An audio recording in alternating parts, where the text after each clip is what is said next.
Michael Jordan wasn't just a name. He wasn't just a jersey number or a face on a billboard. He was a symbol of excellence, perseverance, and unrelenting courage. But even symbols have moments where they must choose to act not just for themselves, but for others. It was 1993. Michael had just led the Chicago Bulls to their third consecutive NBA championship. The world called it a three-peat, and his name was sung across arenas, playgrounds, and living rooms alike. But behind the roaring crowds and championship rings, Michael was also a black man in America, a reality he could never escape, no matter how high he soared. That summer, Michael was flying to a charity event in Washington, D.C. He boarded a first-class flight wearing a simple gray tracksuit and a black cap pulled low over his eyes. Fame followed him everywhere, but on planes, he could at least find a sliver of normalcy. Or so he thought. As the plane filled, Michael noticed a young black woman, no older than 25, taking her seat a row behind him. She carried a leather briefcase and wore a sharp navy blazer. Her name, as he would later learn, was Angela Freeman, a rising tech executive attending her first national conference. Moments later, an elderly white man approached the same row. His face twisted into a scowl the moment he saw Angela. "You're in the wrong seat," he grumbled. Angela double-checked her boarding pass. "No, sir, this is seat 3B. The man huffed. "Well, I won't sit next to you." He jabbed the flight attendant call button with a crooked finger. When the crew member arrived, the man's voice boomed across the cabin. "Move her, now!" Angela's face remained calm, but Michael could see the storm brewing beneath the surface. She tried to explain, but the man's prejudice was deafening.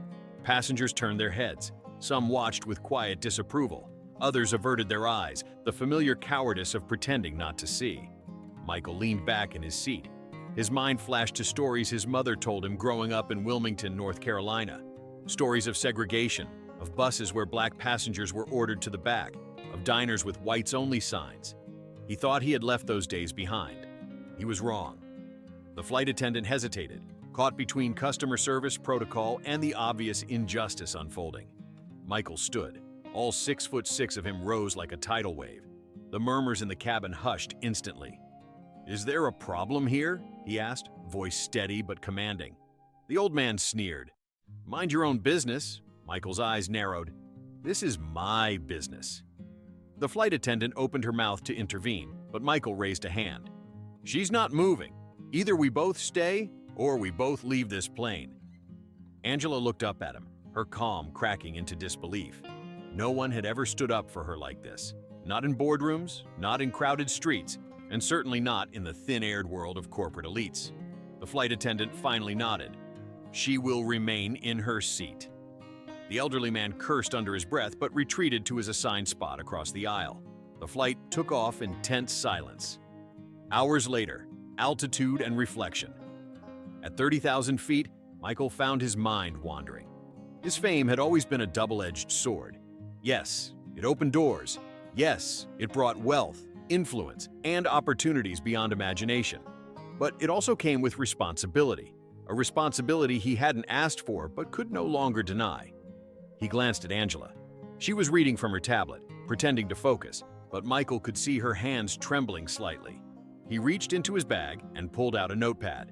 On it, he scribbled a brief note. "Stay strong. They can't stop you from rising." When Angela read it, she smiled for the first time since boarding. Landing and ripples. By the time the plane landed in Washington, whispers of the confrontation had already leaked to the media. Several passengers had discreetly filmed the incident. The videos surfaced online within hours. Michael Jordan confronts discrimination on flight. NBA legend takes stand against racism at 30,000 feet. Reporters swarmed him at the airport. "Michael, was this a publicity stunt? Do you believe athletes should get involved in social issues?" Michael stopped walking. He removed his cap and met their gaze. This wasn't about basketball. This was about being human, about doing what's right when it's easier to do nothing. The headlines exploded. But Michael wasn't interested in headlines. He was interested in change. The bigger picture. Over the next week, Angela's identity became public. Interviews followed. She shared her story with a quiet strength that captivated the nation. "I fought battles like this my whole life," she told a reporter. "But for the first time, someone stood beside me who didn't have to. Michael reached out privately. They met in Chicago, away from cameras and microphones. "I'm proud of you," he told her. Angela replied, "I'm proud of us." Together they launched an initiative, Skybound Equality, a program advocating for anti-discrimination training across major airlines and corporate travel industries. Michael used his platform not just to promote the cause, but to fund it. "Championships fade," he said during the launch event, "but dignity, that's eternal." A season beyond the court. As the NBA season resumed, Michael carried the weight of that flight into every game. Reporters asked about his on-court performance, his stats, his pursuit of yet another championship. But in locker room interviews, he often redirected the spotlight. "I'm just trying to win," he'd say. "But off the court, we all have bigger battles." Players across the league wore Skybound Equality patches on their warm-up gear. Teams hosted discussions about racial equity and social justice. What began at 30,000 feet had landed firmly on the hardwood. 1 year later, at the anniversary of the flight, Angela stood before a crowd at the Smithsonian National Museum of African American History and Culture. Michael joined her on stage. "1 year ago, we were strangers on a plane," she began. "Today, we're partners in a mission bigger than ourselves." Michael addressed the crowd next. "I've won championships, I've broken records, but the real victories, the ones that matter, are when we stand up for each other, when we refuse to be silent." The applause was thunderous.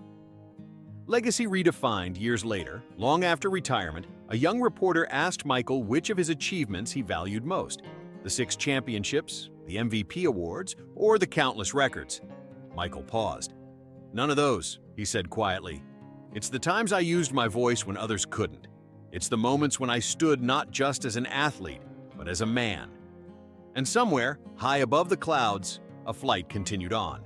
Not just across the sky, but across history, carrying with it the enduring power of courage and the unyielding flight of justice.